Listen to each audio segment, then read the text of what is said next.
sujet qui nous rassemble sur ce plateau, Ferdinand, toi et moi.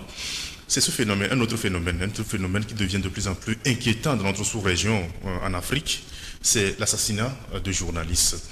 En début de cette année, rien qu'en janvier, en moins de 2 semaines, nous récoltons 2 journalistes qui sont assassinés, un au Rwanda et l'autre samedi dernier au Cameroun.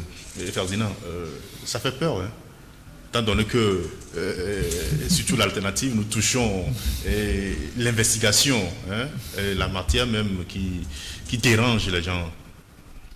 Oui, je pense que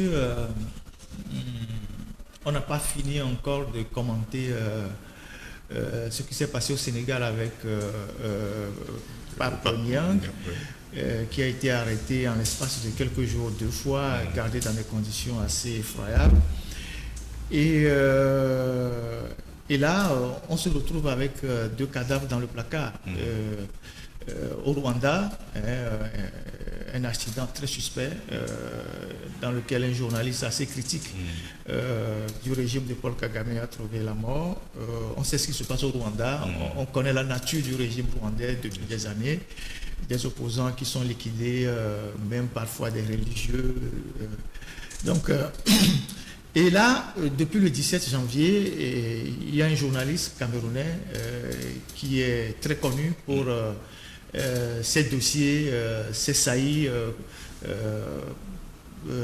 ces investigations contre ce qu'on peut appeler les prévaricateurs de l'économie au Cameroun là-bas. Vous savez que le Cameroun, c'est quand même un pays assez corrompu.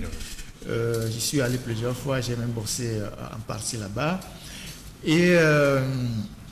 Et donc, depuis la disparition de ce journaliste, toute la presse camerounaise était très inquiète parce qu'on ne retrouvait pas ses traces. On ne sait pas ce qui lui est arrivé, mais on sait quand même qu'il y avait un phénomène anormal.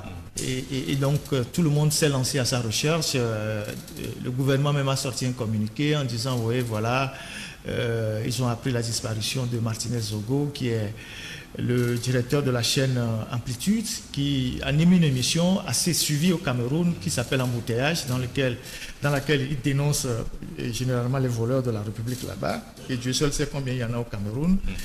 Et donc tout le monde était inquiet pour lui. Et le pire temps redouté est arrivé dans la nuit du 21 au 22 janvier, où son corps a été découvert dans la banlieue de Yaoundé en état de décomposition, mutilé, torturé,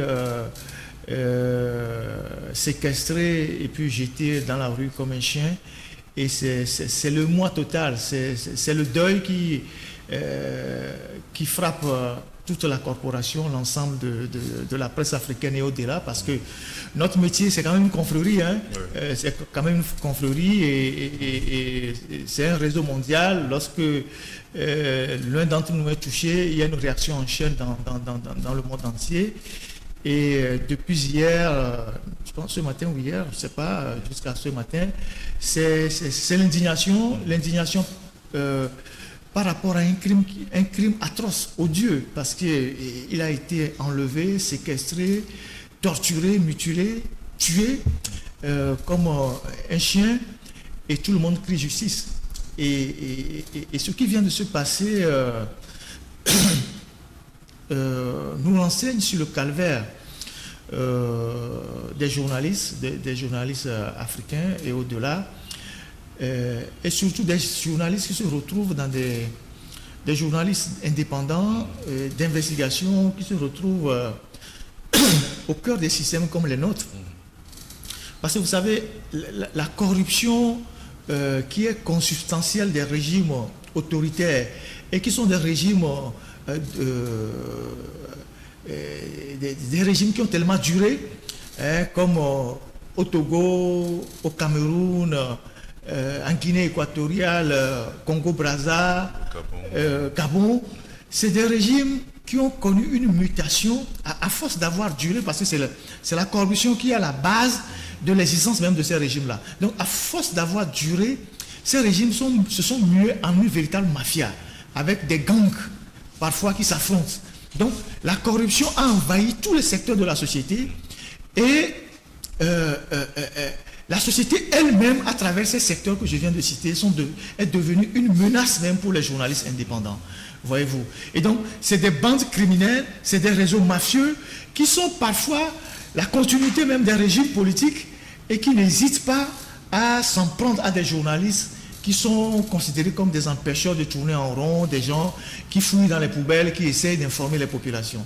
Donc notre confrère a été, de mon point de vue, victime de ces réseaux-là qui gravitent autour du pouvoir, qui captent les financements, les marchés publics et qui gagnent beaucoup d'argent dans des marchés gré à gré, dans l'opacité totale et qui sont fondamentalement contre la presse libre et indépendante. Donc nous devons nous inquiéter. Nous devons nous inquiéter parce que c'est des systèmes qui sont les mêmes. Même dans les pays plus ou moins présentés comme des pays démocratiques, on a assassiné des journalistes dont aucune enquête n'est aboutie, comme au Ghana avec le collaborateur de Anas qui a été tué il y a 3 ans. Et donc c'est dans ce climat de peur, on pensait que la période où il y a 15-20 ans où on a assassiné les Norbert Zongo est passée, mais non, on se rend compte que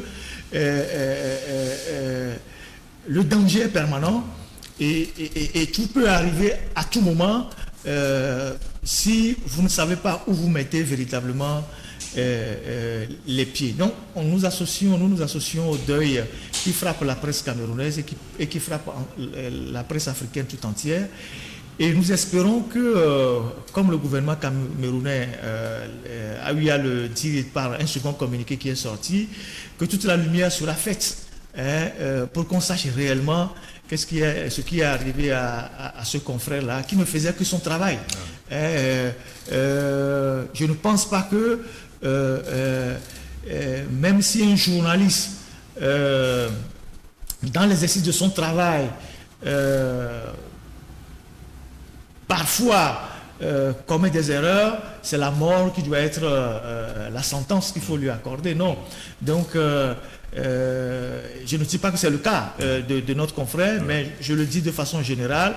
Les humains ne sont jamais parfaits, même dans l'exercice de nos activités tous les jours. Parfois, il peut arriver qu'on fasse des erreurs ou qu'il y ait parfois des choses qui nous échappent. Mais si quelqu'un se sent, je ne sais pas, égratigné par le travail des journalistes, il y a des tribunaux, il y a la justice, la personne peut se plaindre.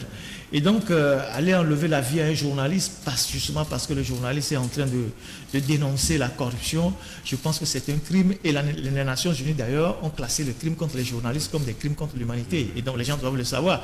Si l'assassinat de Norbert Zongo a rattrapé les anciens gouverneurs du Burkina Faso, dont le principal suspect, François Kampaoré, aujourd'hui poursuivi devant les tribunaux un peu partout dans le monde. Ceux qui prennent le plaisir à vouloir enlever la vie aux journalistes qui font leur travail risqueront le même sort. Donc, c'est vrai que lorsque ça se passe comme ça ailleurs, il y a des gens qui vous interpellent, les gens qui vous disent il faut faire attention, il faut penser à votre vie. La semaine dernière, il y a nos confrères du Monde qui ont lancé une alerte sur la situation difficile des journalistes en Afrique de l'Ouest, qui a été d'ailleurs bien repris par le Canard enchaîné. Dans cette alerte-là, l'alternative a été longuement citée avec une très bonne place. Donc, chasse aux journalistes de Dakar à Lomé. Donc, on a parlé de Lomé, de Dakar, de Niamey, de Ouagadougou. Le calvaire que les journalistes indépendants d'investigation subissent dans leur pays. Et je pense que ces genres d'alertes sont assez importantes pour dissuader tous ceux qui prennent le vilain plaisir de vouloir agresser, menacer ou tuer les journalistes. De toutes les façons, la presse, c'est la sève de la démocratie. Vous ne pouvez pas être partisan d'un système démocratique sans militer pour l'indépendance de la presse libre. Aux États-Unis, c'est le premier pouvoir. Chez nous, on dit c'est le quatrième pouvoir. Mais c'est le dernier recours de beaucoup de citoyens. Ah ouais. Des gens, parfois, nous les journalistes, on est comme des médecins. Généralement, quand les gens ont des problèmes, qui se rendent compte que bon, la presse est utile. Et même ceux qui, entre-temps, étaient des puissants, lorsqu'ils sont en train de dégringoler dans leur système où ils pensent qu'ils seront les plus puissants éternellement, c'est vers la presse qu'ils viennent. Et donc, nous sommes là pour... c'est notre mission, c'est notre sacerdoce. Ferdinand, faut-il avoir peur et laisser tomber? Parce que l'objectif de cette personne-là qui assassine ou bien qui essaie de faire taire aux journalistes, c'est de leur faire peur, de leur faire disparaître, qu'ils laissent tomber le morceau. C'est l'objectif, ça. Alors, ceux qui ont assassiné Norbert Zongo, qui faisait une enquête sur la mort atroce de David Ouédraogo, David Ouédraogo qui était le chauffeur de François Compaoré, ceux qui l'ont tué de façon atroce, qui l'ont même brûlé, ne savaient pas qu'il allait le hisser au rang des héros sur le plan mondial. Aujourd'hui, quand vous parlez de Norbert Zongo, c'est une icône africaine et mondiale sur les questions de liberté de presse. Je pense que notre confrère Martinez Sogo, qui curieusement a un patronyme qui ressemble plus ou moins à Norbert Zongo, sera aussi hissé au rang de ceux qui se sont battus pour la liberté de presse en Afrique.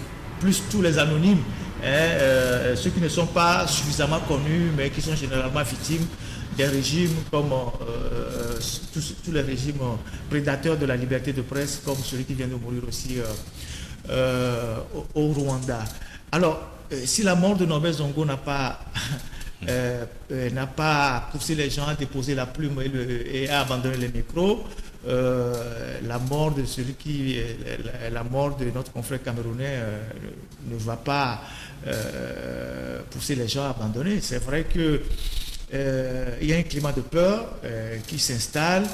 Il faut faire extrêmement attention. Il faut savoir ce qu'il faut faire, les sujets qu'il faut aborder, ce qu'il ne faut pas aborder.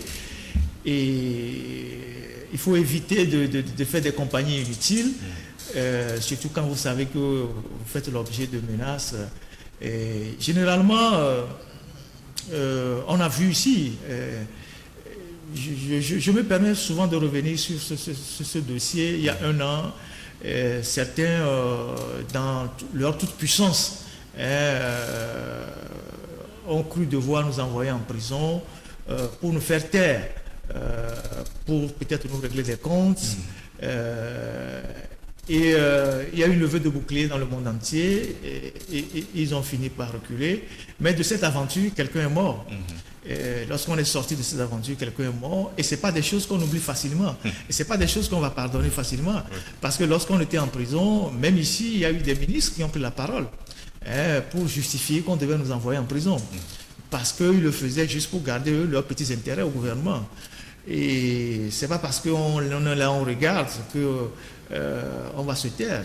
Tous ces actes-là vont rattraper leurs auteurs, comme certains aujourd'hui dans le même système RPT Uni sont en train d'être rattrapés par leurs propres crimes. Donc, une fois que vous avez pris la parole publiquement pour justifier des injustices qui ont été infligées à un de vos semblables, juste pour avoir pris la parole et donner une opinion, ça va vous suivre. Qui que vous soyez, ça va vous suivre. Donc, on observe.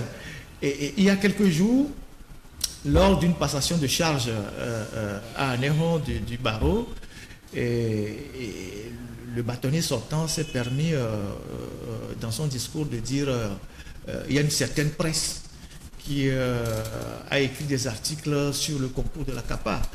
Et quand on parle de certaine presse, c'est une expression de mépris. Oui. Et pourtant, ce qu'il n'a pas eu le courage de dire, c'est que cette certaine presse-là a fait son travail en tout professionnalisme.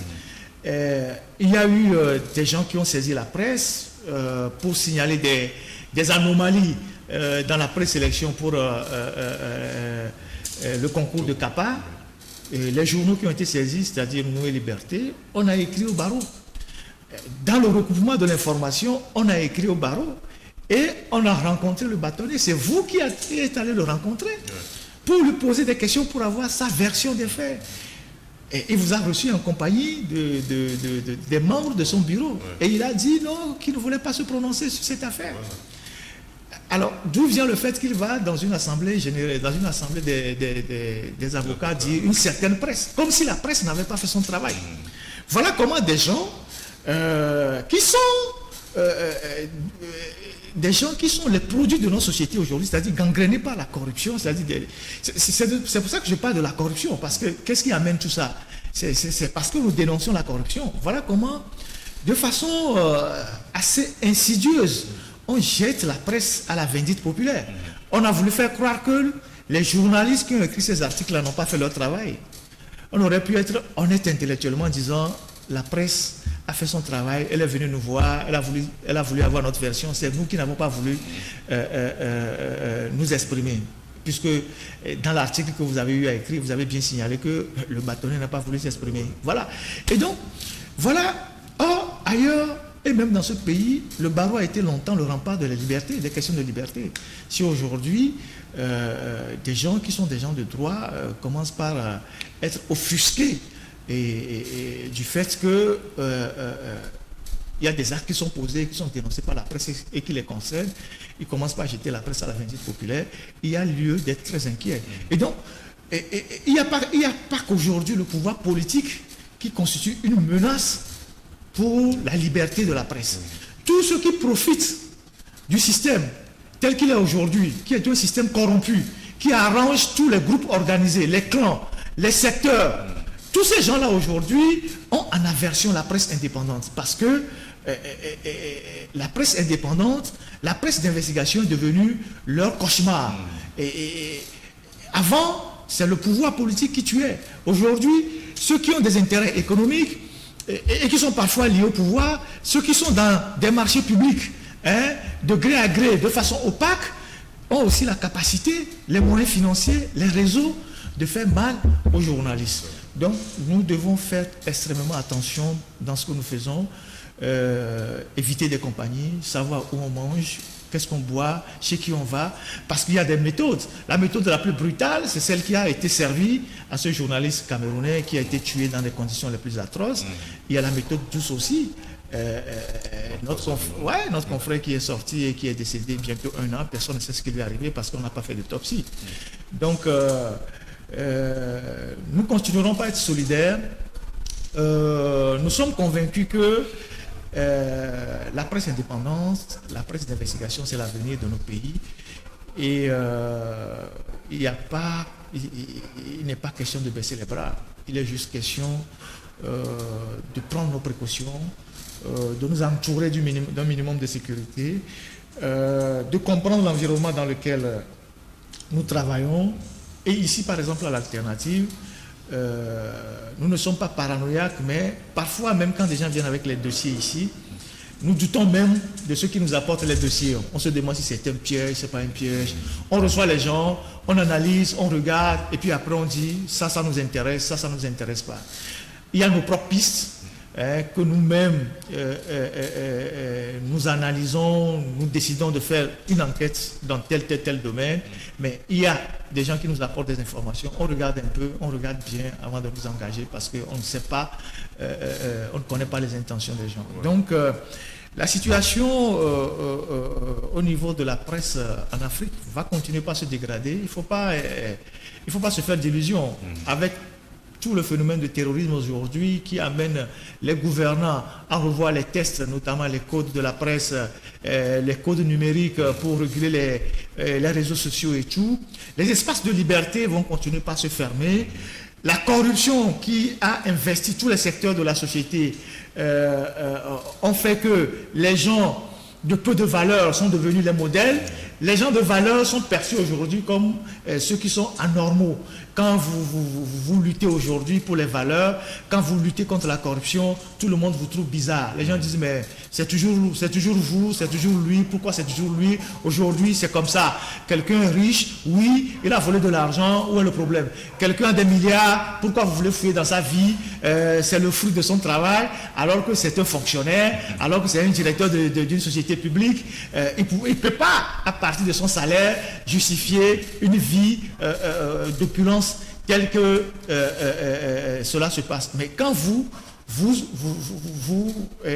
quand vous essayez d'enquêter et de dénoncer ces gens-là, c'est vos propres citoyens, c'est des Togolais qui vont dire non, vous en faites trop, parce que X ou Y voit derrière ce baron qui est riche, un frère de village, un frère de son parti politique, quelqu'un qui est proche de sa famille, qui de temps en temps leur glisse quelques billets de banque. Voilà comment aujourd'hui le travail devient de plus en plus compliqué, mais je ne pense pas qu'il y a lieu de baisser les bras.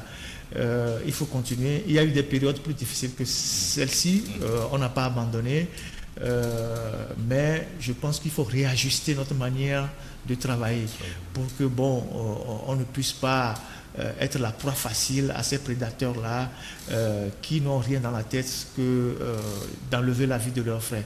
Les méchants finissent aussi par mourir. Les méchants finissent aussi par mourir. C'est pas parce que vous tuez votre frère que vous allez vivre éternellement. Les méchants finissent toujours par mourir, parfois mourir sans laisser des traces dans la vie. Comme on le dit, la nature n'est pas corruptible. Tel que vous le faites, on vous payera. Il y a des gens dans ce pays qui ont été très très très puissants. Aujourd'hui, ils sont dans le creux de la vague. Et lorsque des gens ont la chance d'être appelés au gouvernement et qu'ils ont quelques privilèges liés à leur fonction, pour préserver ces privilèges-là, ils prennent des positions. Ils prennent des positions, ils oublient que la fonction ministérielle parfois ce n'est pas un CDI, c'est juste un CDD. Du jour au lendemain, sans même vous avertir, on vous dégage et puis le calvaire commence pour vous. On a connu des ministres dans ce pays qui nous ont traités de tous les noms d'oiseaux. Aujourd'hui, quand on les voit, c'est tout petit qui nous salue. Et j'ai l'habitude de dire, les ministres passent, la presse demeure. Et donc, nous, on ne fait que notre travail. Mais je pense que ceux qui nous suivent nous excusent. Parfois, quand les gens nous appellent, ils veulent nous rencontrer, je veux vous voir, on dit non.